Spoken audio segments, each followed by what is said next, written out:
Hello friends, हम लोग पिछले लेक्चर में देख चुके थे कि कार्नोट थ्योरम क्या होता है, उसका लॉ क्या होता है।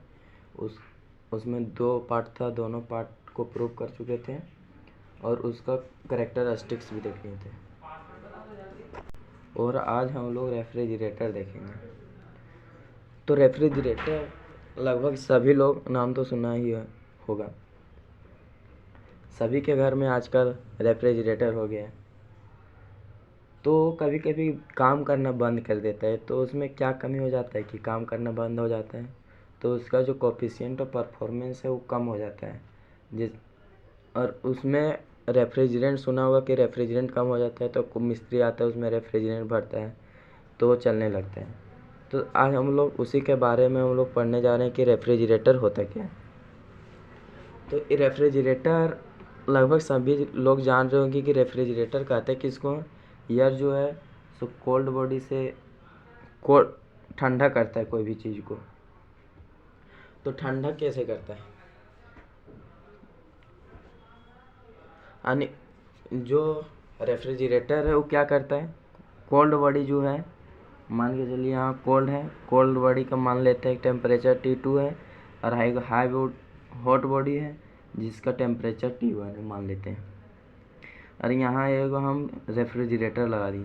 तो रेफ्रिजरेटर क्या करता है कि कोल्ड बॉडी से हीट लेता है, कोल्ड बॉडी से हीट लेता है और इसमें कुछ वर्क डन लगता है और ये हॉट बॉडी में ट्रांसफ़र कर देते हैं। तो वर्क डन के रूप में इसमें क्या लगता है, तो इलेक्ट्रिक सप्लाई करते हैं। तो इलेक्ट्रिक सप्लाई करते हैं, वर्क करता है, तो वो क्या करता है कि जब इसमें वर्क करते हैं तो ये क्या करता है, कोल्ड बॉडी से मान के चलिए Q2 टेम्परेचर लिया और हॉट बॉडी को दे दिया Q1, जो किसके बराबर हो जाएगा, तो W प्लस Q2 के। वो किसको दे दिया, हॉट बॉडी को दे दिया। अभी कैसे देता है, कोल्ड बॉडी से टेम्परेचर लेगा, कोल्ड बॉडी है एगो, उससे अगर हीट लेंगे तो और कोल्ड होगा। मतलब जो कोल्ड बॉडी है उससे हीट ले रहे हैं उसको हॉट बॉडी में ट्रांसफ़र कर रहे हैं, तो क्या होगा, तो ये ठंडा होगा। और ये कंटिन्यूसली मतलब धीरे धीरे होता रहता है। तो इसका कोफिशिएंट ऑफ परफॉर्मेंस क्या होगा, मैक्सिमम कितना ठंडा कर सकते हैं, उससे ज़्यादा ठंडा नहीं करता कभी। तो कितना ज़्यादा ठंडा ही कर सकता है उसको देखते हैं। तो यहाँ जो Q1 है वो ज़्यादा होगा Q2 से, इसलिए क्या है कि Q2 में कुछ जुड़ रहा है तब वो Q1 बन रहा है।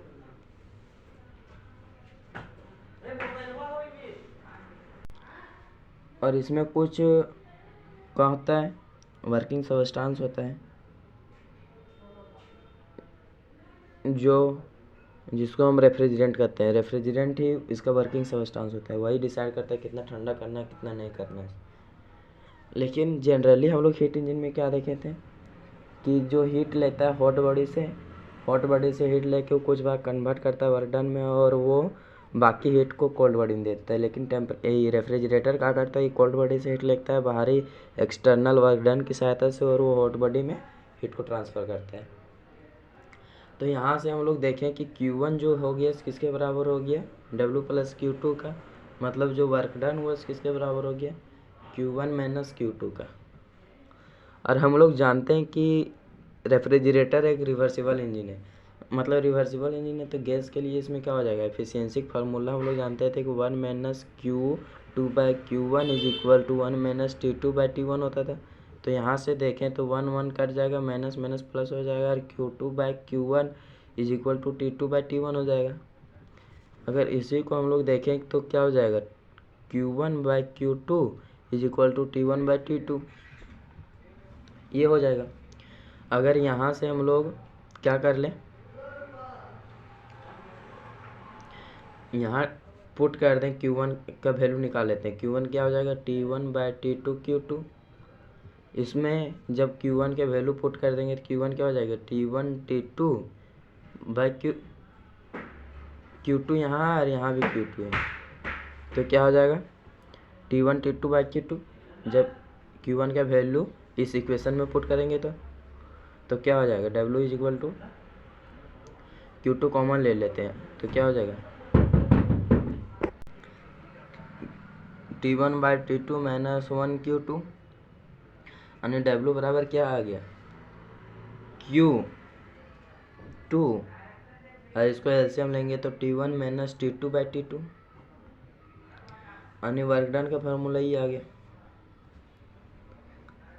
इतना हीट उसमें लगेगा। अगर इतना हीट दे रहा है तो हो जाएगा। वो जो कन्वर्ट कर रहा है हॉट बॉडी दे रहा है, इतना वर्क डन देगा तभी वो कोल्ड बॉडी से हॉट बॉडी में ट्रांसफ़र कर पाएगा। इतना ज़रूरी है रेफ्रिजरेटर को चलने के लिए, इतना वर्क डन का उसको ज़रूरी है। अब हम लोग देखें वर्क डन। अब इसमें कोफिशिएंट ऑफ परफॉर्मेंस निकालने पूछता है, तो कोफिशिएंट ऑफ परफॉर्मेंस के लिए उसका क्या होता है, तो कोफिशिएंट ऑफ रेफ्रिजरेंट मतलब रेफ्रिजरेटर का पर्पस क्या होता है, तो उसका पर्पस होता है कि कोल्ड बॉडी से हीट निकालना है और उसको जितना पॉसिबल हो सके, और उसको किसके खर्च से, कुछ डब्ल्यू वर्क डन के खर्च से उसको जितना हो सके ठंडा करने का। अब कोफिशिएंट ऑफ परफॉर्मेंस किसको कहते हैं, तो कोफिशिएंट ऑफ परफॉर्मेंस कहते हैं कि जो हीट लिया, बॉडी से हीट लिया, उसका रेशियो, मतलब जितना हीट लिया, मान के Q2 लिया, उसका रेशियो वर्क डन के साथ कितना होगा, जितना वो वर्क डन किया cold body to work done जो नीडेड किया, उसका ज़रूरत जितना वर्क डन था उसको। तो वर्क डन का फार्मूला हम लोग देखें कितना है, तो वर्क डन का फार्मूला क्या था, Q1 माइनस Q2। यहाँ देखिए Q1 माइनस Q2 था, यानी Q1 माइनस Q2। अगर यहाँ से हम Q2 पर है, यहाँ से अगर हम Q2 कॉमन ले लिए तो क्या हो जाएगा, Q1 by Q2 minus 1, Q2 से Q2 कट गया, क्या बच गया 1 by Q1 by Q2 minus 1। लेकिन हम लोग जानते हैं कि Q1 by Q2 is equal to क्या होता है, T1 बाई T2। यहाँ से मतलब यहाँ लिख सकते हैं 1 by T1 by T2 minus 1, ये भी लिख सकते हैं।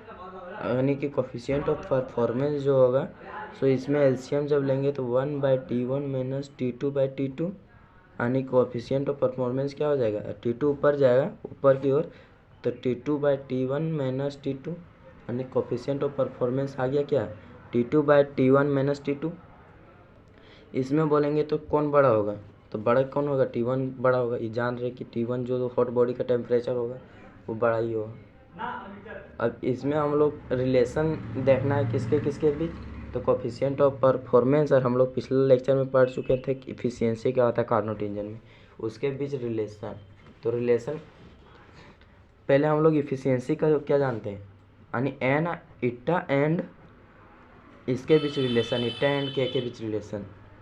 इट्टा क्या था, इफिशियंसी, और के क्या था, कोफिशिएंट ऑफ परफॉर्मेंस। तो इसके बीच क्या होता है, तो इट्टा बराबर क्या होता था 1 minus T2 by T1, efficiency formula होता था। और इसको एलसीएम लेंगे तो क्या हो जाएगा, T1 minus T2 by T1। और कोफिशिएंट ऑफ परफॉर्मेंस क्या आया अभी मेरा, कोफिशिएंट ऑफ परफॉर्मेंस आया T2 by T1 minus T2, मतलब T2 by T1 minus T2 आया, यही आया मेरा कोफिशिएंट ऑफ परफॉर्मेंस।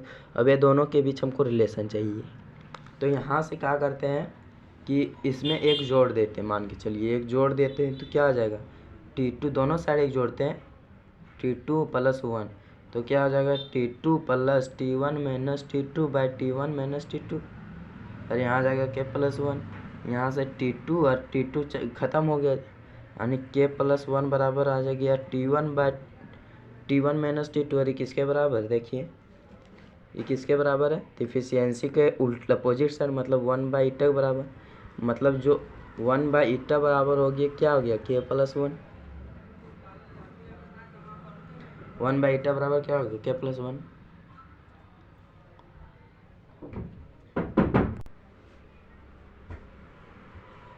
और हम लोग कोफिशिएंट ऑफ परफॉर्मेंस क्या देखे थे कि K इज इक्वल टू जो होता है सो क्या होता है T2 by T1 minus T2 ये होता है। अब यहाँ से हम लोग देखिए कि कोफिशिएंट ऑफ परफॉर्मेंस कब जीरो होगा, जब T2 जीरो होगा। लेकिन रेफ्रिजरेंट कब काम करना बंद कर देगा, जब उसका कोफिशिएंट ऑफ जो परफॉर्मेंस है वो जब जीरो हो जाएगा, बंद हो जाएगा। मतलब क्या हो जाएगा, मतलब सिंक का टेम्परेचर जब जीरो हो जाएगा, जो कोल्ड बॉडी का टेम्परेचर है वो जीरो हो जाएगा, तब उसका जो रेफ्रिजरेटर काम करना बंद कर देगा। इसी यही यही है एब्सोल्यूट जीरो जो पूछता है एग्ज़ाम में। क्या पूछता है? अनअटेंटेबिलिटी ऑफ एब्सोल्यूट जीरो, मतलब एब्सोल्यूट जीरो क्यों टच नहीं कर पाता है। अगर जीरो टच करेगा तो काम करना बंद कर देगा, इम्पॉसिबल होगा, बहुत डिफ़िकल्ट हो जाएगा उसको। और हम लोग एक बार और देखें क्या, अगर गेट खुला रहेगा किसका, रेफ्रिजरेटर का गेट अगर ओपन कर देंगे तो क्या हो जाएगा, जब ओपन कर देंगे तो कोल्ड बॉडी से हॉट बॉडी में ट्रांसफ़र कर रहा है रेफ्रिजरेटर।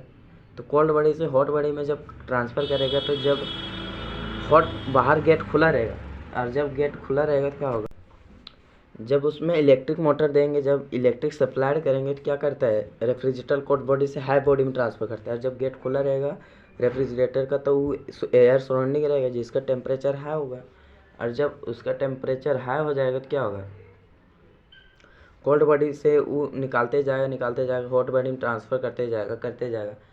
मतलब हीट लोअर से हायर जा रहा है, तो फिक्स है कि क्या होगा कि जिस रूम में वो रेफ्रिजरेटर रखा हुआ है वो गर्म हो जाएगा। अब इसको हम लोग देख लेते हैं कि नोट्स किस तरह करेंगे, ये हम लोग समझ लेंगे क्या होता है रेफ्रिजरेटर। अब इसको नोट्स के थ्रू हम लोग समझते हैं क्या होता है। जैसे में देखिए रेफ्रिजरेटर किसको कहते हैं, मतलब any device which transfer heat, वैसा डिवाइस जो ट्रांसफ़र हीट करता है किसमें, फ्रॉम ये कोल्ड बॉडी टू ये हॉट बॉडी, कोल्ड बॉडी से हॉट बॉडी में, इज कोल्ड रेफ्रिजरेटर, उसको रेफ्रिजरेटर कहते हैं। जो कोल्ड बॉडी से हॉट बॉडी में हीट ट्रांसफ़र करता है उसे रेफ्रिजरेटर कहते हैं।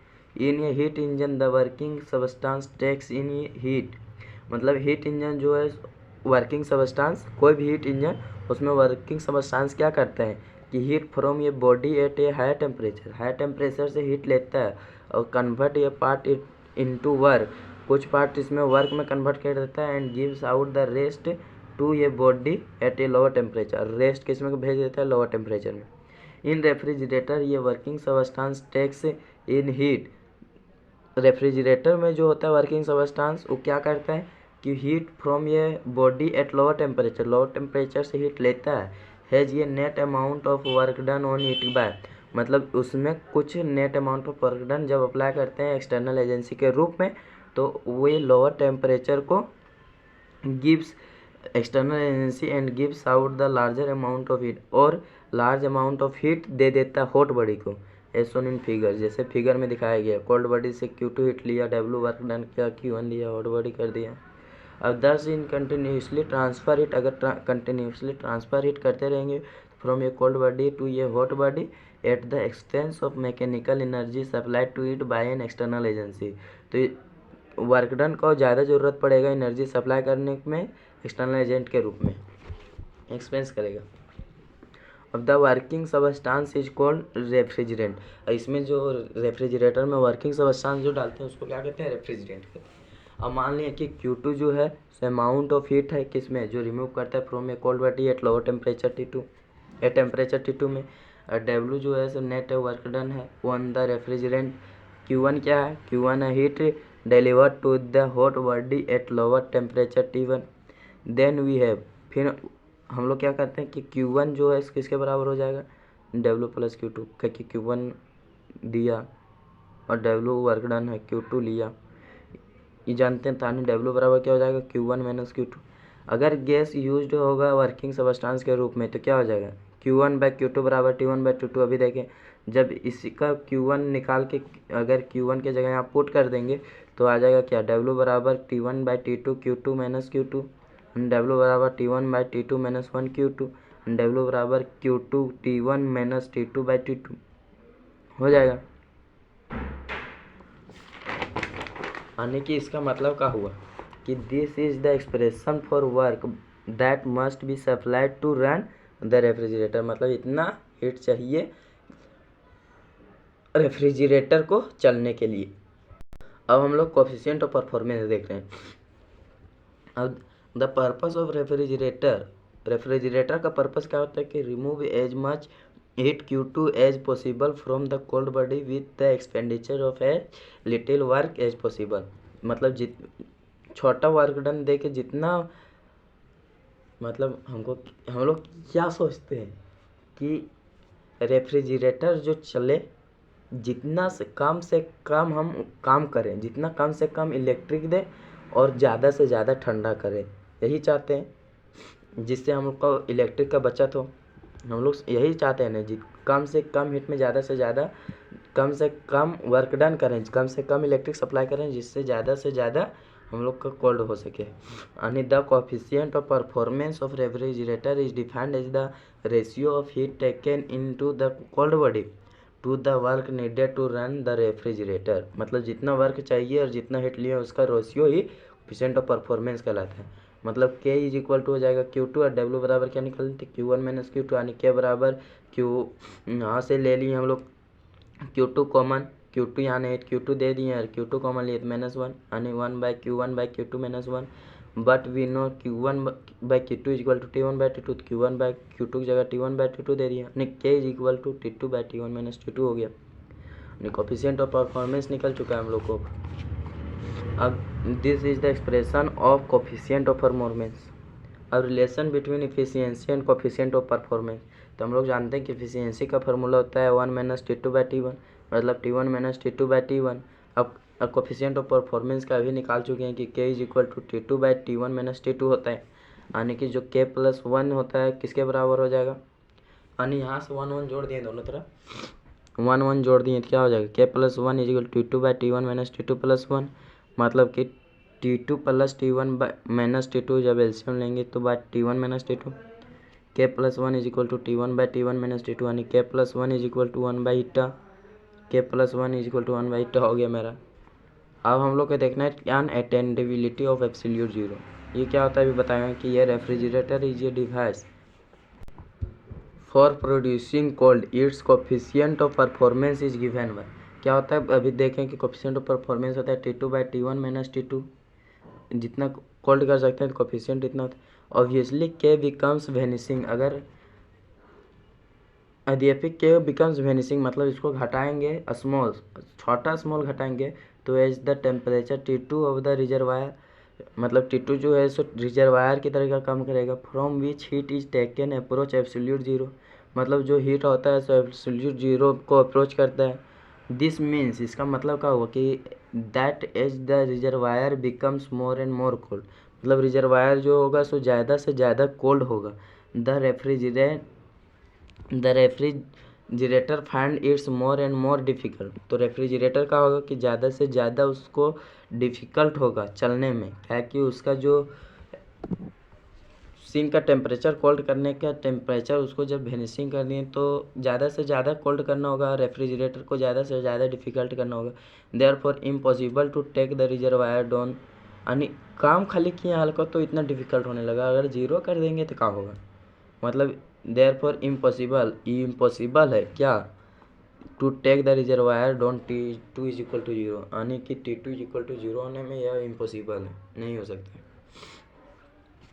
और हम लोग देखते हैं कि एगो और opening the door of the refrigerator, यानी ये room can not be cold by having of the door is of the refrigerator placed in it on, मतलब अगर ऑन होगा तो ये कभी रेफ्रिजरेटर ठंडा नहीं होगा, यानी वो रेफ्रिजरेटर ठंडा नहीं होगा, रूम ठंडा नहीं होगा। रेफ्रिजरेटर अगर गेट खुला होगा तो रूम कभी ठंडा नहीं होगा। On the contrary the room में will warm up the region, वो उसका टेम्परेचर बढ़ेगा क्योंकि the region is as follow, उसका रीजन नीचे है as follows. The refrigerator removes heat from heats interior, अंदर का जो हीट है वो रिमूव करेगा, and expels into the surrounding air, और वो सराउंडिंग में भेज देगा। Thus the warming is air for doing this additional energy, उसमें एडिशनल एनर्जी के साथ वो supply to the refrigerator by electric motor, जो इलेक्ट्रिक मोटर से सप्लाई कर रहे हैं उसका एनर्जी बढ़ जाएगा, एडिशनल हो जाएगा, एडिशनल एनर्जी उसमें जुड़ जाएगा। The heat expelled into the air is the sum of energy from the motor and the removed from the interior of the refrigerator, मतलब जो अंदर से रिमूव कर रहा है उसका क्या चीज़ रिमूव कर रहा है, रेफ्रिजरेटर के अंदर इंटीरियर का जो